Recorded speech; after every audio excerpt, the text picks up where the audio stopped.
Awesome. So we'd love you guys to run us through your backgrounds a little bit and like how you both ended up in digital marketing. So studied industrial design and marketing at university. So always wanted the creative side with the more digital advertising side as well. And then after university, moved to New York for a year and worked at a digital agency over there. Kind of got a taste for that sort of life. And then moved back to Melbourne, or actually moved to Melbourne from New Zealand originally. Then found the job at Megaphone Marketing and have been there for 4 years, really immersed in the whole advertising scene. So, yeah, it's been a great journey. Awesome. What about you, Kirsty? I actually predominantly came from a retail background, so I was always in sales, but more kind of like brick and mortar, face-to-face and fashion. And I got to the point where I was more interested in the digital side of that business than I was in working retail and sales on the floor kind of side. And then I moved overseas with my partner to Berlin and actually worked for a company while he was studying over there, just doing like community engagement and content creation and kind of getting my foot in the door that way. And then when we came back to Melbourne, I knew Loz and she told me about how great Megaphone was, and I started working there just over 2 years ago. And I'm so interested in mainly like e-commerce is kind of like what I specialize in, and fashion businesses as well. That's sort of where I started. Was it only just over 2 years ago? Because how long have we been working together? Like 2 years now? Almost 2 years? Yeah. Oh, how funny. So yeah. you guys started when we... Yeah, I'd been there from the start of the year, I think, and then our work anniversary is like June? October? I don't know. It's so romantic that you know that. I love that. They're obviously your favourite clients. So you guys are. You know that. Oh, I don't want to make sure my clients are listening to this. Sorry, everybody else listening. So we'd love to break down, I guess, what actually is digital marketing for the people out there who don't really know. I mean, like, I definitely didn't know what that was when we first started on this journey. Can you guys, like, explain to us, like, what actually it is? Yeah, sure. So digital marketing is all of the, I guess, marketing that you can do online. So a lot of that would be your Facebook and Instagram advertising, which would probably be the most common. But bigger than that, we've got, LinkedIn, you've got Pinterest. On the other side of it, we've got the Google platform. So running things like Google search ads. So that's when you're typing something into Google.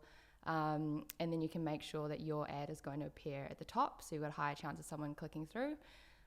Google shopping ads. It's even just the things that like you do for your own brand, like your website, and how easily it is to use it, and sending out emails to your subscribers and educating them on your brand. Like that's all part of digital marketing as well. Yeah, totally. So we kind of like to describe it like social media is now more of like a magazine and somewhere like, if you're engaging influencers and doing stuff on social media, it's more about like PR. It's not really generating sales. And then like the digital marketing side is where you actually drive your sales. Yeah, and you pay money to promote your advertisements across those platforms as well. Totally. So we'd love you to just take us through it. Like, how do people run their own ads? Because, when we met you guys, we were running our own ads, or I was, and I was doing a really poor job of it, which I didn't even know until I met you. But yeah, I think you were doing a good job. You were just spending a lot of money. And like before we started that, we honestly like didn't even know how to use these platforms. We didn't know where to begin. And actually before we met with you guys, someone had like sat us down and run us through like the basics. So we'd love you guys, because you obviously have a way better understanding than we do. We'd love you to kind of run us through the basics of like what it actually looks like to run ads. I think one of the most important things that people don't do is like when they have a website or they're engaging with people online, they're not actually using like what's available to them to be able to re-engage that audience, or they're not collecting data, which sort of sounds really boring when you talk about data and pixels and things like that. But basically, if you've got people that are engaging with you on your Instagram or your Facebook, or they're coming to your website, the first step is really to be able to capture that audience and retarget them with things, so who's interested in your brand, and you can advertise to them in the future, as opposed to just sort of blindly running ads. And it's like dropping like something in the ocean and hoping that somebody finds it. Yeah, I think that's exactly what we were doing in the beginning, that we just kind of thought like, oh, we're going to put ads out there, and like the second someone sees it, they're just going to buy, and like that's going to be it. And what we like learned through you is like, oh no, someone actually needs to see your shoes, like, I don't know what it is, like 5 times or something on average before they go and click through to the website and actually buy it. Yeah, exactly. And so I think we say usually 6 touch points. So you want to be engaging people with your brand, and so you want to have, when you're reaching cold audiences, which is what we would call an audience that has not engaged with your brand before. So at that level, you'd want to be really sort of explaining what the brand is, and how it may relate to them in their circumstance. And then from there, you want to be sending them lots of other ads. So like Kirsty was mentioning, being able to capture that audience at the beginning and then being able to send them more ads. So then you do need the data, like the pixels set up to be able to track all of that. And then making sure that you're sending different messages to your audience as well. So, you know, if you're engaging them at the top, and then maybe you want to show them some more benefits, and then down the bottom you kind of want to tell them that they need to purchase as well. So when you guys say top, you mean those are the people that just like have never ever heard. So let's say tubes, for example. There's someone walking down the street, they're on their phone, they've absolutely never heard of tubes before. Yeah. And at the top of the funnel, as we like to say, that means like that person's at the top and they'll get an ad. And what might that ad look like? Mm-hmm. Yeah, so I guess that ad, you might say, you know, introducing tubes, and then you might give have a carousel of all the shoes that you're in your current collection. You might put some benefits. You might let them know what it's made from. You might let them know that it's vegan, so that could appeal to the audience that you're targeting. So you want to make sure you get as much of that in that first ad as possible. And then once they're already introduced to the brand and they know about it, then you can sort of be more direct in your copy and sort of be telling people to visit the website, shop now.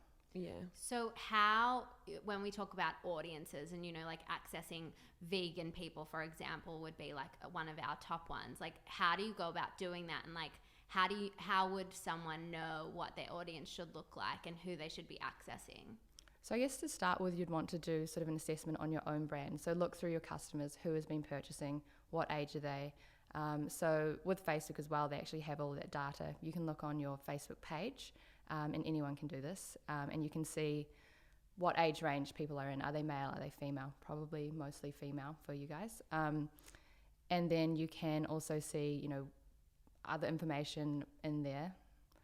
You can see if people like in a relationship. You can even see the other pages that people like. So a lot of people that like you guys might also like a certain chain of restaurants, or they also might be really interested in Melbourne Fashion Week, and it gives you sort of ideas of broader audiences that you can target with ads that might be interested in tubes too. Oh yeah, I've seen that, like when you go on someone's Facebook page and it just has like all the other pages that they've liked. Yeah, exactly. So you can get that data, which is really helpful to be able to run ads to those, we're calling them cold audiences or top of the funnel, just people who have no idea what tubes is. I love that. I love like how sneaky it is as like a consumer. Like you're like I often will meet people and they're like, oh, your shoe brand just like bombards me all the time like on Instagram, and in my head I'm like, ha ha ha, it's because like you perfectly fit our audience. Totally. But like, yeah, as like someone who's actually running the ads, that stuff is so helpful that you're able to like access exactly who you want to. Definitely. And even things like, you know, being able to target like your fans on Facebook, then you can also target friends of people who are fans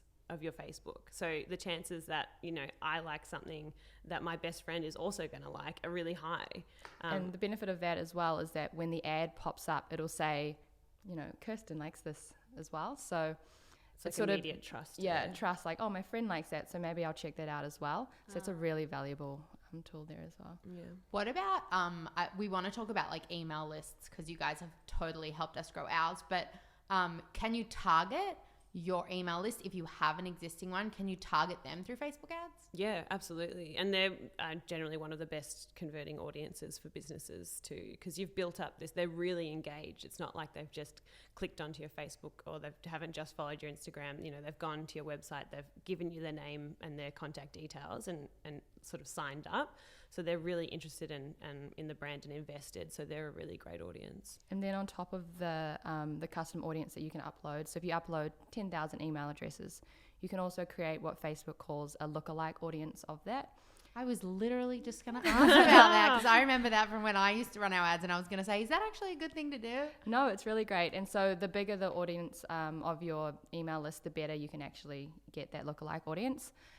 So it'll look at all the traits that your particular audience list has, like what age are they, what are their interests on Facebook, what pages do they like, and then from there it'll curate another list that is very similar and has those similar traits. So, if they're really interested in, Fashion Week, they're vegan and they're between 18 and 27, it'll create an audience of people that are, highly likely to also like your brand. But you can also do that with any type of audience. So with that pixel that we were talking about before, which is very important, I would say if you are starting a brand, get that pixel on your website as soon as possible. Facebook makes it really straightforward. They've got instructions. And from there, you can also track things like everyone that's purchased, and then you can create a lookalike audience of everyone that's purchased. And so that is incredibly valuable because you're targeting people that are actually willing to spend money on your brand. And so you can target Facebook page engagement, Instagram engagement as well, and create the lookalikes there. So very valuable tools. What actually is that pixel when you say that like Facebook will give it to you? Like, where do you go to find that, and like how do you put it on your website? Is it a physical pixel? Can I touch it? Like what is this it like in the really, cloud? that, like understanding what a pixel was, I think when I first started becoming interested in digital marketing was like, I don't get it. What is it?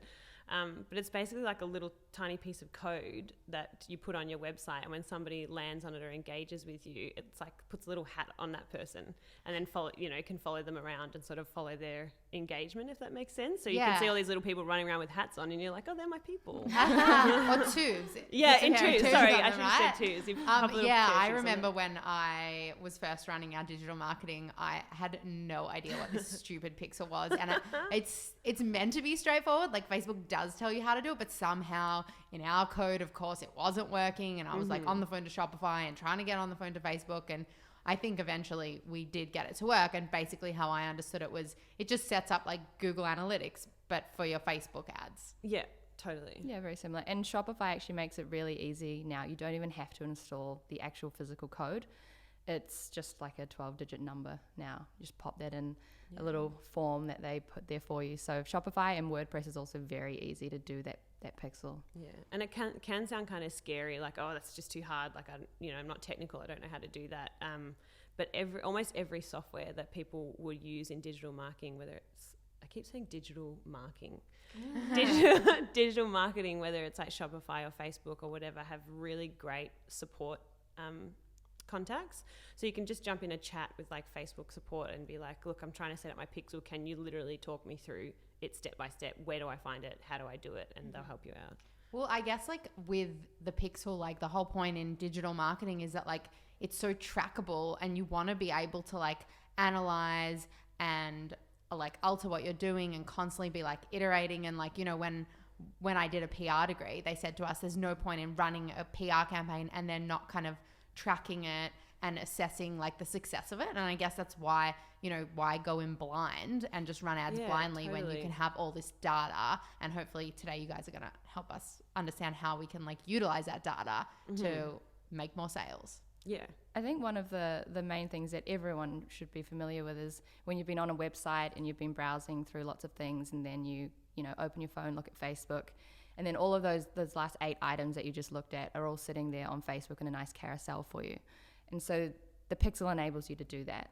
And so that's the add to cart pixel. So on the page that where someone would add to cart, view their cart, there's just another one of those little codes there. So like Kirsty was saying, pop a little pair of tubes on them. And then from there, you'll be able to retarget them on Facebook, Instagram, and just show them the exact products. And that's always one of the highest converting campaigns we run. So it's just put on a pixel. Yeah. I was gonna say there's just no real way. It's just silly to go in blind because you don't know where you're just bleeding money, and you don't know how to make your campaigns better or more interesting for your audience if you can't track how well things are going. So step 1, sign Pixel. up for your pixel. Yeah. Is that what you call it? Yeah. Sign up? Just install your Install pixel. pixel. Yeah. Digital team. Okay, so then like at that point, you kind of like set up like whatever you need on your Facebook page. So is all this that we're talking about, you access that through Facebook?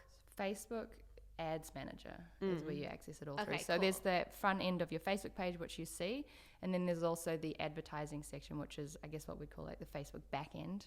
Yeah, if you're a business Facebook. Yeah. So, and then what about for people like, because I feel like now everyone's like, oh, like, why would I have a Facebook page for my brand? Like, I only have an Instagram. That's where I get traction or whatever. So do you need to have a Facebook page in order to like run the ads that you're talking about even through Instagram? Yeah. Yes. Okay. Yeah.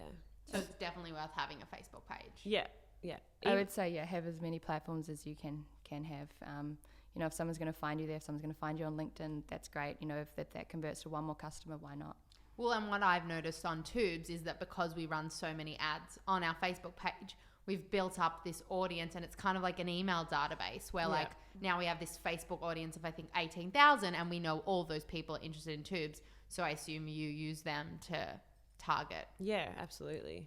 Definitely. So you've got your pixel and you're signed up to your Facebook ad thingy, and then what happens? Like, so you start running ads. So with the audiences that we were saying that you like identify your audiences, can we just like chat about what would that look like for Tubes? Yeah, good Yeah. idea. So what things would we be looking for like in someone that... So, well, we like to target people within Australia. Definitely female, Vegan's a good one.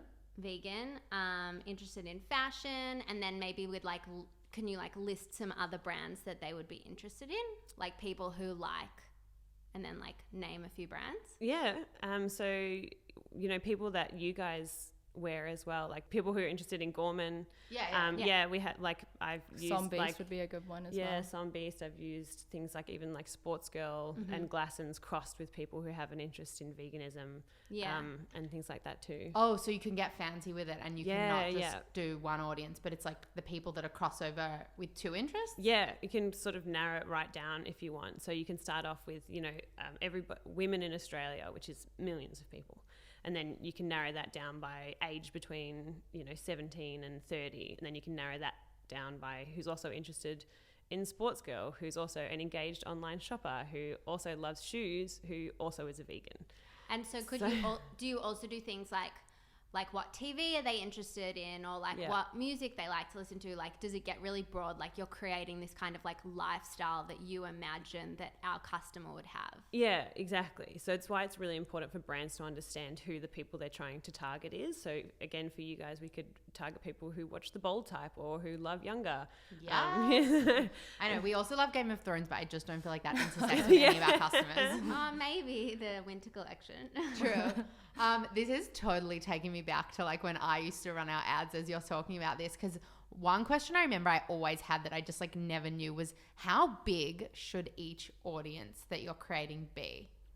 It's a good question. Because like I would like narrow it down so fine and I would like put in so many interests and then I'd end up with like 150 people and they'd be like, ew, this feels too small. Yeah, so Facebook will penalize you, I think, if your audience is under 100,000. Oh yeah, then it makes it more expensive as well, right? Oh, And take so- me back. So glad you deal with this now, Kirsty.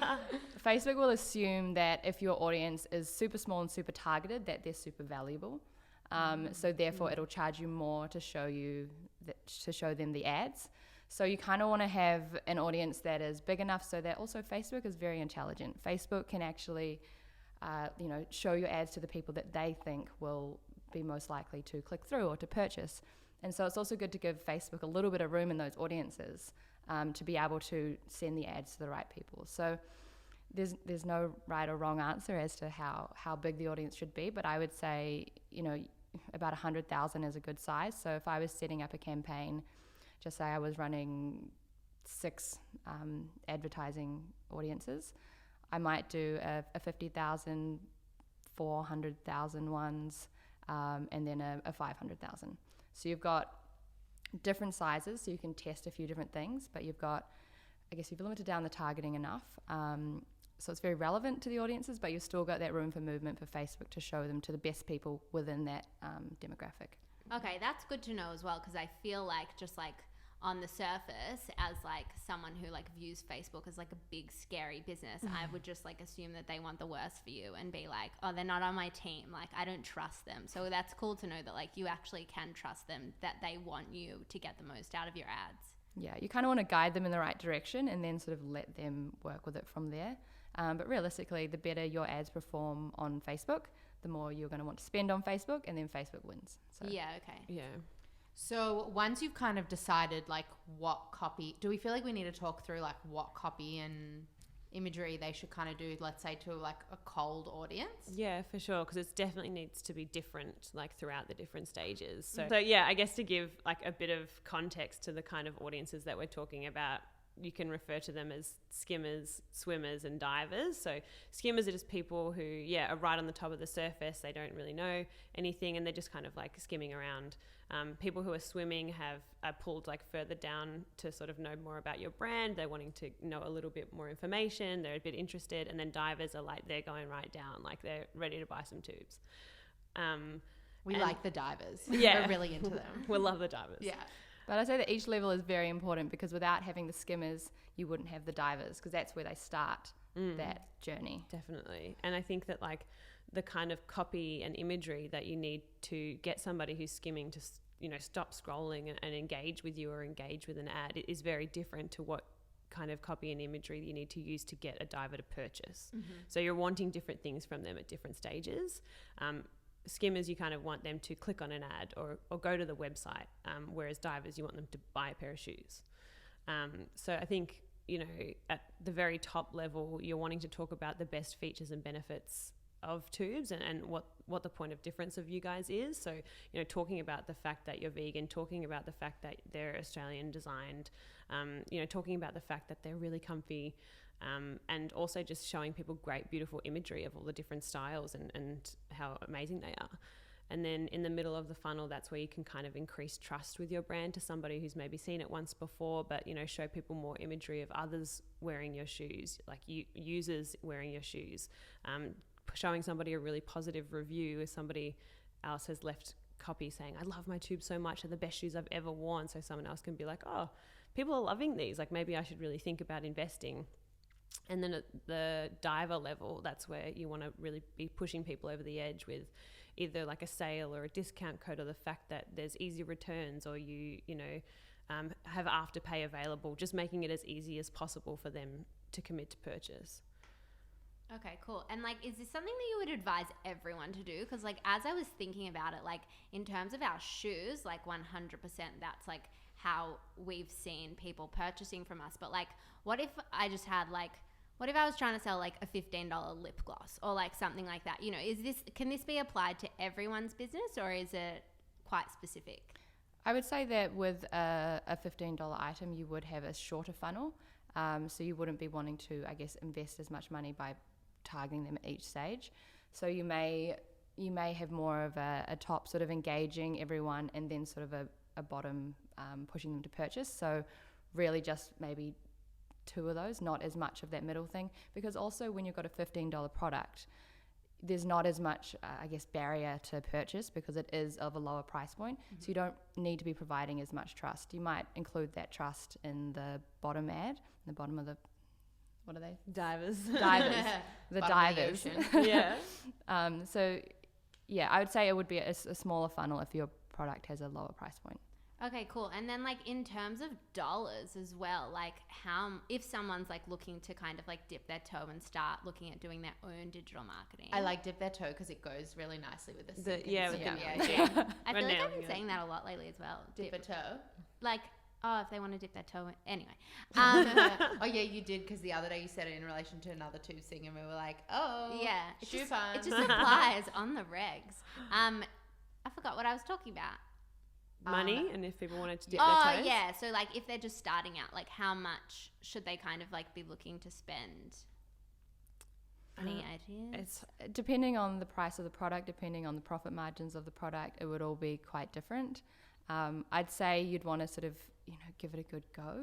Yeah, it's like that old, it's got to spend money to make money kind of thing, but it's true. Well, and I think like the thing with ads, and the reason that we have found like so much merit in spending money there when we were a small business and didn't have a lot to spend, was that we saw the money coming back in. And I think with Facebook ads, if you're not seeing a return on it, then it's either you're doing something wrong, or maybe it's not the place for you. I don't know, but like it's definitely something. Whereas like, you know, getting like a PR agency on board was something we'd tried before going with you guys, and we'd been spending a lot of money each month but not really like seeing a return, because PR is more about, you know, like your brand image. It's not really direct sales, whereas like digital marketing and Facebook ads are something you should be seeing return on. Yeah, exactly. So then is it more like less about a specific dollar value, but more about like your cost per acquisition? So like how much you're spending to then like get a customer to buy? Look at you using digital marketing terms. No, cost per It's the acquisition. only I one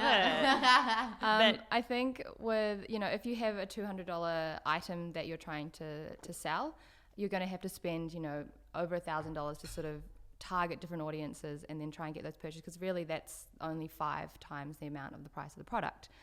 Whereas if you've got a $10 product, then you're going to have to spend a lot less to test it to see if it's going to work for you. I'd also say that throughout the first month of any advertising campaign, that is when you're experimenting, you're testing, you're going to have to put in a little bit of budget and be prepared that, you know, some of them won't work. So, you know, you need to be testing different audiences, different imagery, different types of ads before you can actually determine whether it is working or isn't working. Totally. And I wanted to talk to you guys about this testing, because like when I go into our back end, I just see like, I'll click into one ad and then I find like 100 ads within that one ad, and then like 100 audiences within it. So like, I'd love you to kind of walk us through that. What are you doing there? Why do you have so many ads running? I know there's something going on there. And you know, Kirsty, you'll say like, I turned this one off because it wasn't working. How closely are you monitoring it? I just generally am curious how this all works. Definitely. And I guess firstly, to understand all of that, it's good to point out that you can optimize different campaigns for different things. So like I was saying before, in the back end of Facebook, you know, the skimmers, like you want to be sending them to the website. So you'd be showing them campaigns that were optimized for website views. And at the bottom with the divers, you'd be showing them campaigns that were optimized for purchases. And you can track all of that. So looking at, you know, what your cost per click is and things like that is really important compared to what your cost per purchase is. So within each campaign, you're monitoring a different optimization. And so is that Facebook going, okay, I understand that you want to optimize for purchases, so I'm going to show this ad to people that are more likely to purchase? Yeah, exactly. Yeah, cool. And so I'd say when you're starting out though, if you haven't run any ads before, haven't got any purchases through Facebook ads, you would want to start out for landing page views, which is like a click. The reason we use landing page views is just because it means that the landing page on the website is actually loaded, which is better to track than just to click through an ad. So when you don't have any data on that pixel yet, you just want to target for landing page views. And as soon as you start seeing those purchases coming in, you can change it to a purchasing optimization. I think that's a mistake that you see people make, is they straight away optimize things for purchases. Guilty. Yeah. But if you've never had any purchases come through your pixel, Facebook doesn't know what it's optimizing for. You're asking it to do something it's never done before, and it has no data or information to use to be able to get more.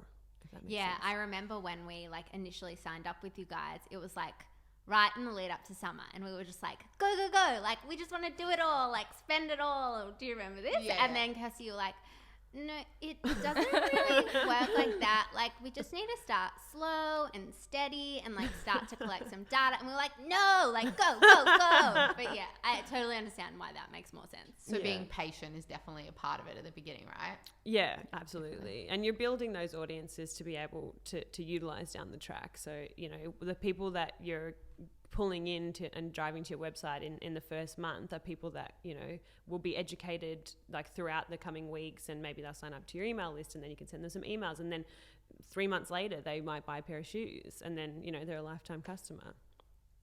Cool. Okay, so run us through this. What are all these ads that you are running and testing and all of that stuff? It's honestly like there's so many that you can do, and it can be a little bit daunting at the beginning to figure out like, okay, what am I going to start with? I think you guys have really great imagery and campaign imagery, so it's great and really easy to be able to make beautiful looking ads with that, so thank you. No worries. But that's also something that for us, like, we weren't doing in the beginning. When we started Tubes, like, we were just like, oh, let's just shoot them on a white wall. It's not about the imagery. The product will sell itself. And then what we learned was that, like, you know, you've got to tell a brand story. And I guess that's what you're doing to those, what are they? Skimmers. Is you're telling your brand story. And the best way to do that is through imagery and through, like, you know, showing them what the lifestyle looks like, not just this is a product, because that's not really how people's brains work. Yeah, 100%. And if you take Instagram as an example, when someone's on Instagram, they're scrolling through, they're seeing a lot of images of their friends, they're seeing some, you know, fashion items and everything. If you go and chuck in a white background shoe image, it's sort of going to disrupt their feed. So if you want to use something like an influencer image on Instagram, you're sort of showing your audience what they expect to be seeing on Instagram in the style that they're expecting to see it in. So sort of using the content on the platforms the way that the platform should be used. And then if you've got more people organically engaging in your post or your ad as well, then Instagram's going to reward you, Instagram or Facebook is going to reward you for all of that great engagement, and then they're going to show your post to more people. So you really want to be sort of aware of the platform that you're advertising on and aware of the imagery and the copy that you're using on that platform. Yeah, I think campaign imagery is something that a lot of people don't think about, or just getting really good imagery of their product and then also getting good campaign imagery to start off with. It's hard to make really good engaging ads without it.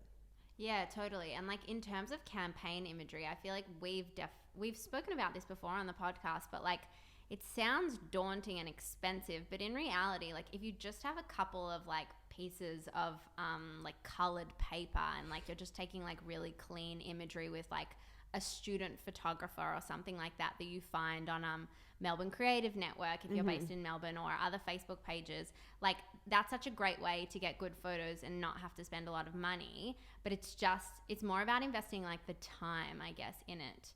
And it really is valuable. Yeah. And also like we come up with like all the mood boards for our campaigns with Pinterest. Like Pinterest is such an awesome tool for that you know, you can like find such creative ideas and pull different things together. And if it kind of feels a bit daunting, like what is my style? What do I want? That's just like a really easy way to like get into it.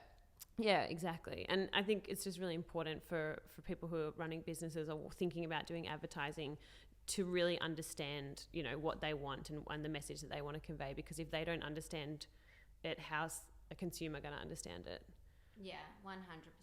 Yeah, totally. And like for us, that's like, things that we stand for. And like we always recommend that other people bring their values into their business, because it just like overall creates, a more like convincing brand story, because it is genuine and people will connect with you, and if they care about those things, they're more likely to engage with the brand. What about video? Like I know we've been talking a lot about imagery, but everyone loves to talk about video now. Is that really important with like Facebook ads and stuff as well? Yeah, definitely. And again, sort of at the same time as you're doing a campaign shoot, you can just take a bit of video content. Or I know with you guys, I was like, hey, can you just take some video content or boomerangs of you guys in these shoes, and send them to me? I'll make Instagram story ads out of them and things like that. And we just literally shot those on our phone. Yeah, exactly. And, you know, everybody's got, well, you know, a lot of people have iPhone 10s and all these amazing cameras just in their pocket. And so, like you said, it doesn't have to be this big, scary, expensive thing. Like if you need a piece of content or you find that there's a gap in some imagery that you don't have, like you can even just go out and take it yourself. And yeah, video is really, really engaging with things like Instagram stories and even Facebook stories now. A lot of people, it's so much more easy to consume. And you know, there's things like autoplay when you're scrolling through your Facebook, and a video just starts to play automatically, and it draws you in, and it's really engaging that way. And then, you know, you could have a button below that video that takes somebody to your website. So if that's the first thing that they're seeing, it's a really quick way, a 30-second video, to give them a great overview of a brand, and showcase a lot of different products, you know, for you guys specifically. And on top of it being visually appealing to see a video, Facebook also rewards you for video content. So they would like people to be using video. It's more engaging. So if you are using that, you will get your ad seen more. Ah, cool. That's so good to know. So once you're running like different ads, are you running them to like a lot of different audiences at once? Is that why you have all those tests going? Yeah. So I'd say typically in a campaign, for example, just say we're running an Instagram story campaign for tubes, and we've got, you know, we've picked 4 audiences that we want to run that to. And then in each of those 4 audiences, we want to test different ads. And so you might have a boomerang as one of the ads, and you might have a static image as another ad. So you've got your campaign, and then you've got your audience that you're targeting that to. And then within that audience, you want to test 2 different ads to see which is going to perform best for their audience. And then once we've decided, Kirsty will say, great, this ad's been working best, we'll turn one of them off, and then we can generate another ad and then test the new ad versus the most successful out of the last 2 ads. And then you want to do that for each audience, because each audience might respond differently to a different type of ad, and so you might have different age groups or different demographics within that, and so one might resonate well to that boomerang, one might resonate well to the static image. And so you want to be testing different types of ads to each of your different types of audiences to make sure that you're testing and showing them the content they want to receive. And so how long are you testing before you'll turn off an ad and be like, okay, this is the winner? I'd say it's more dependent on budget. So if you've got $1 a day in your campaign, you might need a couple of weeks.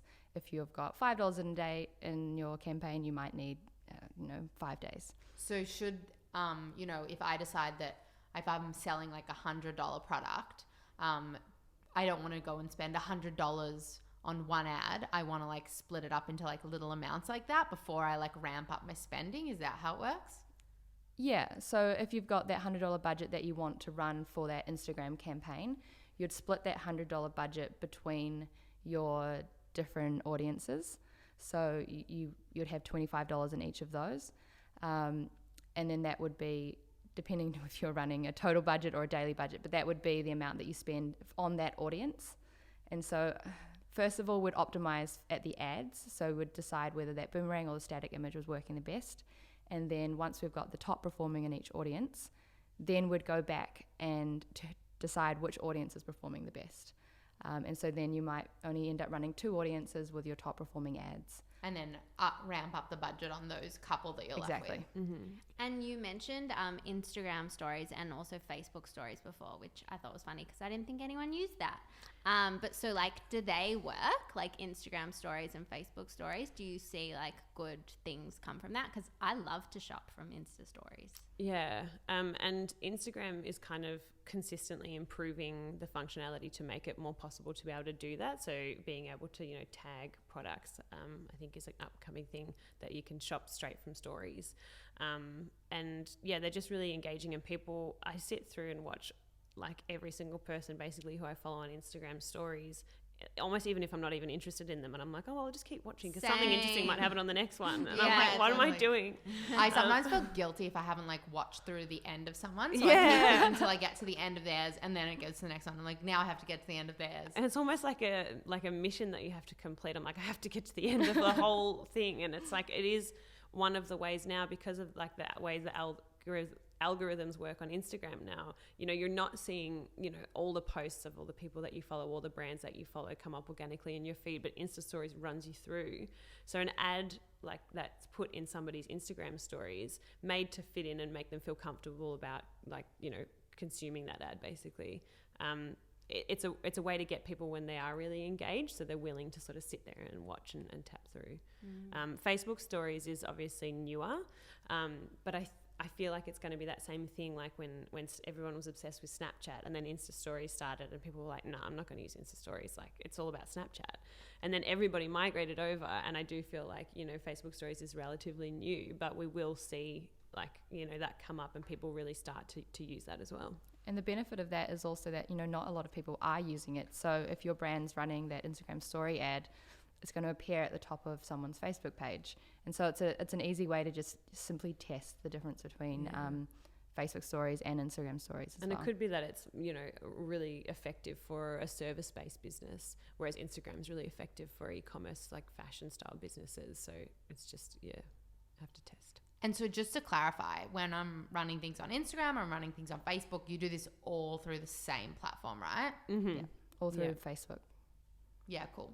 So when we first started out with you guys, I think you guys were like, oh, how many people do you have in your email database? It must be huge. You have so many followers on Instagram. And we were like, on our what? Like, I think we'd incidentally like grown a couple of thousand email subscribers over the years, but we weren't really doing anything with it. Well, and also because you think about it, and like as a consumer, like I receive so many emails in my inbox a day, and like I don't like promotional emails. I don't open any of them. So like I just assumed that wasn't really an effective way of getting sales. So is it an effective way of getting sales? Yes, it's definitely an effective way of getting sales. So you'll have, there's obviously a lot of brands that just come into my inbox and I don't engage with them. But then there are also those ones that I will always open. Same. Yeah. I always open Fairly because I know it's you, Kirsty. Love Fairly. And also you can sort of, if you aren't getting your emails opened, you can try different subject lines. So maybe if you're finding that your open rates are dropping a little bit, you could use something like 25% off sale in that subject line, which could help improve your open rates. Oh my God, your mind reader, I'm literally about to send out that subject line. Are we going on sale this weekend? Yeah, 25% off. Yay! So when we were starting with you, we were like, we don't have an email database. Like, how do we build one? Mm-hmm. And you did something for us that was amazing. Do you want to talk about that? Yeah, for sure. So we talked about wanting to run like a viral competition to grow your email list, where users had to just sign up with their name and their email, and that was all that they needed to do to enter. And we talked about, what we could give them and what we wanted to give away as a prize, and we decided that we were going to give away the entire current collection, which was huge. And again, because you guys had really fun like imagery that popped, we made these ads where it was just like 20 pairs of shoes on the page and the big word win in the middle. So there was like, you couldn't miss, what was on offer. It was like, yes, I see all those shoes and I want to win them. And we ran that competition. And again, this is where what you guys had set up originally with the pixel. So being able to capture all of those engaged audiences, before you came on and started with us, we could retarget all of those people who already liked you on Instagram, who already liked you on Facebook, who were already going to your website but hadn't signed up to your email list before. And they're already such warm audiences for you guys, and they really liked Tubes already, that it was a no-brainer that they'd enter to win that competition. And then alongside that, we were running ads, with a little bit of different copy at the top, saying a bit more explanation about what Tubes were, but basically that you could win these shoes, thousands of dollars worth of shoes. And who doesn't want that?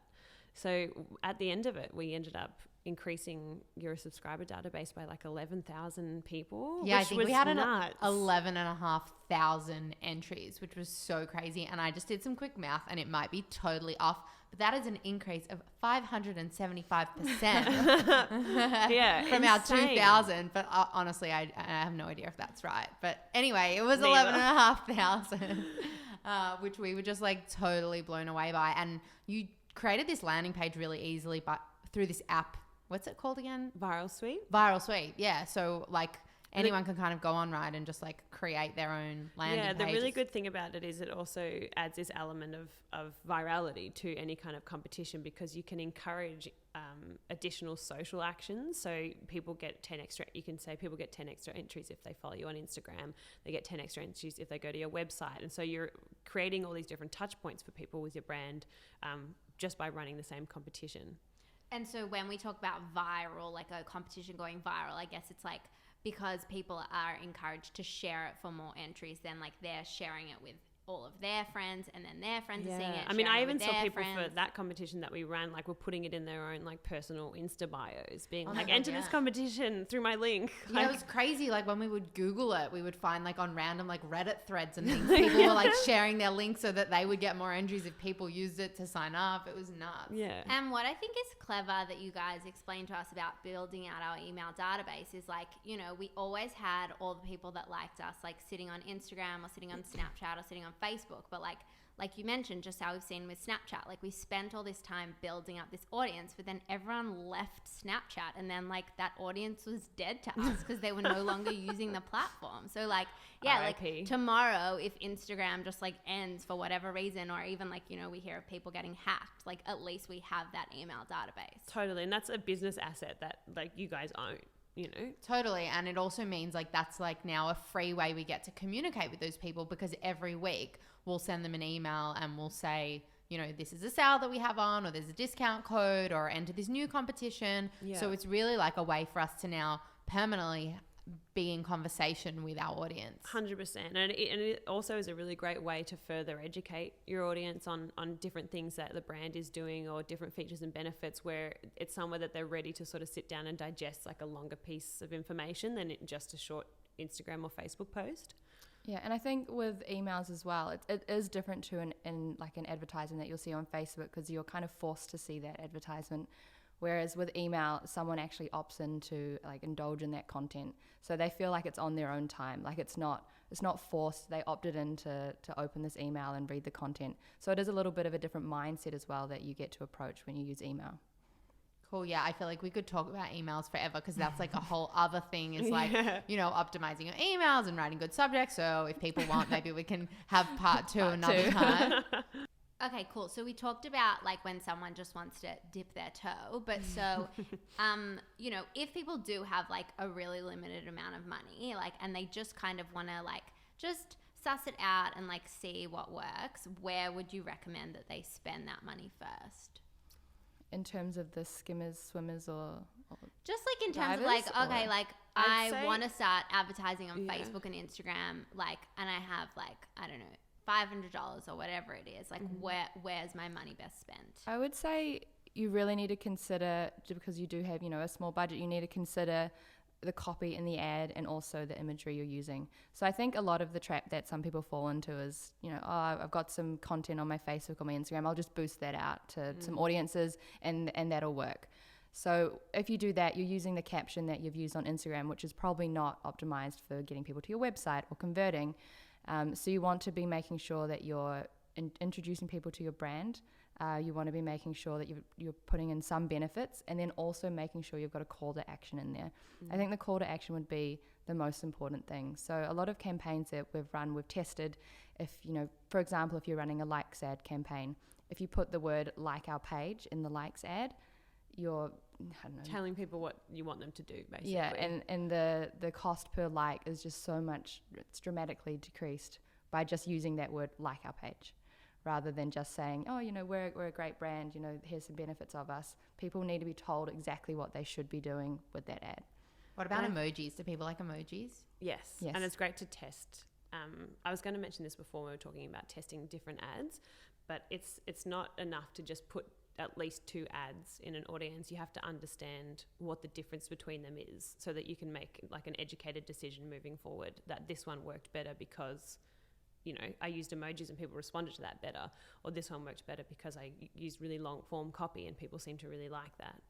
But I was going to say, if you don't have that big of a budget, I think the first step is, making sure that you've got those audiences set up so that you can like be retargeting everybody, and then focus on brand awareness and audience growth. So initially, you know, you'd want to be driving people to your website and getting them to follow your socials like Facebook and Instagram. And then once you've started to build those warm audiences, or the swimmers and divers, then putting together like a small retargeting campaign that's optimized for purchases. So is like getting Facebook Ads Manager and downloading the Pixel, is that part free? Yeah. So like if someone just wanted to see, like they could just go on today, sign up, get the Pixel, and then just like let it do its thing for a little bit. And then once like the audience is built up a little bit, then they could start to have a play. Yeah, exactly. You don't even need to sign up to anything. Basically need to on have your a Facebook. Facebook page, you can just go to the ads section in it and it already exists. Cool. Yeah. And for people that sort of are still a bit lost or don't know, like just Google it. Honestly, if you have a WordPress site, if you have a Shopify site, if you have a Squarespace site, whatever it might be, just Google Facebook pixel installation for X. There's a YouTube video for everything. Everything. Yeah. Totally. And on that, like, are there any other resources that you guys know of where people can go and learn more about how to do digital marketing? Absolutely. I would say one of the best things is that Facebook actually has a learning center called Facebook Blueprint. And so you can just Google that. And it actually has all of the training on there that you need to be able to run your campaign. This So is it's- not an ad for Facebook. We No, just yeah. genuinely all have used it, tried and tested, proven. So we're Hashtag recommending not it. spon. For sure. It's amazing. So you can go in there and you can learn about all the different ad types. You can learn about different optimizations in there. You can actually gain all of the knowledge that you need to run it. So some of it won't be as relevant to the specific campaigns you're running, but it's very interesting if you're not familiar with it. So I guess my first suggestion, if you were to start marketing, would be to go through that Facebook course. I know we've talked a lot about Facebook and that's free Instagram. too. Yeah, that's free as well. Mm-hmm. But also Google Ads has their own training course as well. And then if you want to get a little bit more into the data, Google Analytics also has a free training course as well. So these are all things that you can just access. They're online, and it's a great start to any marketing campaign. So good. You guys, this has been so awesome. I feel like even I have learned so much today. Oh, I've learned so much. And it's so nice of you guys to just come into our In Conversation episode and share your knowledge. We really appreciate it. Thanks for inviting us on. Yeah, thanks so much. You'll know, because you've listened to our podcast episodes before, that we always end on a bit of quick fires, just for funsies. So we'd love to give you some quick fire questions if that's okay. Mm-hmm. Sure. So the first one is, who is each of your favorite women in business? Sheryl Sandberg. I didn't even have to think about that. I know. We have a painting on the wall at Megaphone of her. That's like hard for me because I don't have like a favorite. I love like so many small brands. I think you guys are amazing women in business. I like Mrs. Press. I think she's really great. Like Roxy Chikenko, like you said. I think that's too hard. I can't pick one because there's so many amazing business women. Okay, well, thanks, Kirsty, for picking it. We'll take that answer. What is each of your favorite place to travel to? That's hard. Italy. I love the difference. So you can decisive. clearly see like your Different personality. yeah. Embarrassing. I'm like, can I have 10 minutes to think about it? Yeah, you can give us this a is top not a three quick if that's gonna be Okay. easier. I really love Bali. I love Spain and South Africa. Actually, no, I changed my answer. South Africa. Okay. Oh, cool. Safari in South Africa? Just all of it. My mum's South African. So Really? Yeah. So I've Your got. boyfriend is I South don't think so. African. Oh, is he? Yeah, I didn't know that. Yeah, it's Yeah, we go hilarious. there like quite often. Well, quite often. I've been there like 3 times. But my cousins like get married over there. And No I just way. Where love are they it. from? They're from Johannesburg. Oh, so is Renan's family. Oh my god, that is so funny. How weird And my is mum that? like grew up on a farm in Kenya, and then. Oh, Renan's dad grew up in Kenya. Okay, that's just what's happening. That is so weird. Does your mum have like a full South African accent? Oh, I can't hear it, but everybody says she does. Oh, so yeah. then she's sort of like instilled in me. I say things like vitamin, and everybody bags Oh my me god, for I it. give Renan so much shit. Everyone's for the like, stuff he it's says. vitamin, and Yeah. I'm like, shut up. Totally. It's Renan's exact same. What is he called? Traffic light again? Robot. Do you have Oh that one? no, I'm not that deep. A traffic light is a robot. I mean, no, Renan doesn't, but his parents do. Yeah, yeah, yeah. Oh. Yes. But I So love it weird. there. Yeah. Yeah, he was saying this. Do you remember what that word was? He was saying this one word completely wrong, and he was like using it in meetings and things, and I was like, that is really embarrassing. Is but it he was auction? Because I say that as No, well. it was way worse. I How? can't What is it? remember. How do you actually say it when someone says a house? Auction. That's it. I can't say it. I get the same with my New Zealand Yeah. background though. Like there's At some least words that's that I just obvious, don't though. hear that People I just say think I'm an differently. idiot. Yeah, but you just like, you sound like you're from New Zealand, but it's weird when these people, like, their parents are South African, so they're like full-blown Australians, and then they just say like these really weird words like robot. Vitamin. Okay, so dream brands to work with, one each. Frank Green. Cool. One that's always been on my horizons would be Assembly Label. Yeah, They're love great. Yeah. They do really good EDMs. I open their EDMs. There you Yeah, go. those They're are on your one of the list. EDMs that I open as well. I'm Yeah, like, because they're always like new color launch, and then I get like, it, and "Ooh, it's what like colour?" just a variation on white, and I'm like, oh come on. I got you. I think Kirsty all and about I that both did subject the line. t-shirts. We always like end up Oh, coming to yeah, we work come in to the work same outfits. clothes. It's so embarrassing. What is your favorite social media platform? Instagram. Oh, and also in terms of like not advertising, but I love YouTube. I spend a lot of time on YouTube. Have you guys heard of Depop? Is that how you say it? Yeah, the I clothes reselling. Yeah, app. Yeah. apparently like all these Gen Z kids are I signed making up to it, millions but at on the time I don't think that you could do it in Australia. Or it was like more Ah. difficult. This was like a year ago. Last one, favorite office snack. You've got a great bowl of Arnott shapes sitting And in I front of you keep that wanting no to one's pick them up touched. because then, and then I'm thinking all you'll Snacks. hear is like me going and crunching through them.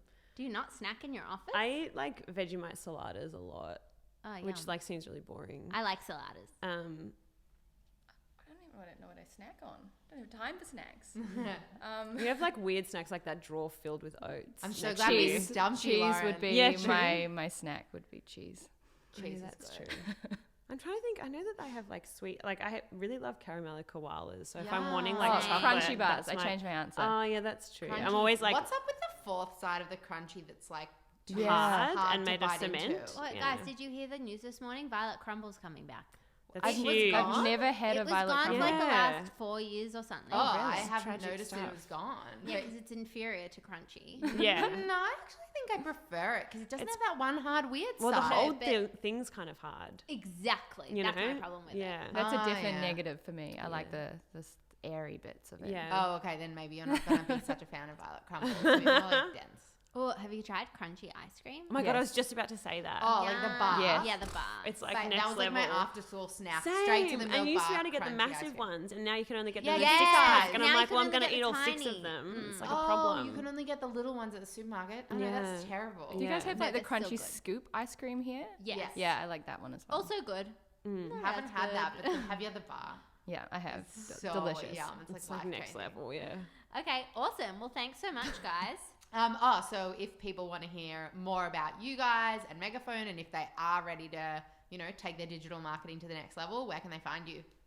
They can find us online, www.megaphonemarketing.com.au. But also, you can just send either of us an email. So Kirsty@megaphonemarketing.com.au or Lauren@megaphonemarketing.com.au. We also have Facebook for Megaphone and Instagram Instagram. and all that good stuff. LinkedIn, of course, we have all the social platforms. Awesome. Awesome. Cool. Thanks, guys. Thank Thank you. Thank you.